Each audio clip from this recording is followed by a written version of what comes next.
ఇప్పుడు ఏం నడుస్తుందయ్యా అంటే ఒక పక్క యూరియా కోసం లైన్లు కడుతున్న రైతుల తిప్పలు, ఇంకో పక్కనేమో దేవుని గుళ్ళే టార్గెట్ గా దొంగల చోరీలన్నట్టే ఉన్నది కదా పరిస్థితి.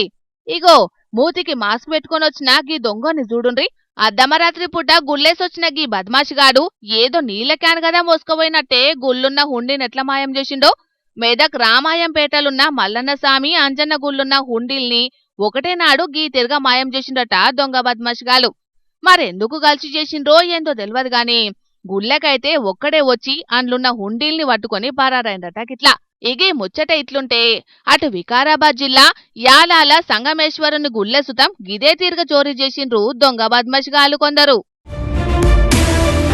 అగో గడ్డపారను తీసుకొచ్చి ఏకంగా హుండీనెట్ల వలగొట్టిండ్రు చూసిండ్రా. గడ్డపారతోని ముంగడికెంచి వలగొట్టనీకే చూసినట్టున్నారు, కాని అండ్లకెంచి పైసలు తీసుకురాదనుకున్నారో ఏందో మళ్ళెనక హుండీ కింద పోంటి ఒక బొక్క పెట్టి అండ్లకెంచి పైసలు మొత్తం మాయం చేసిండట.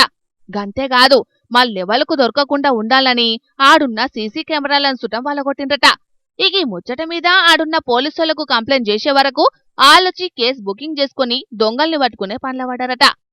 కానీ ఇప్పుడు అందరు తాన ఆన్లైన్ క్యాష్ లో చెయ్యబట్టి పైసలెవ్వలు ఇండ్లలో పెట్టుకుంటలేరు కదా.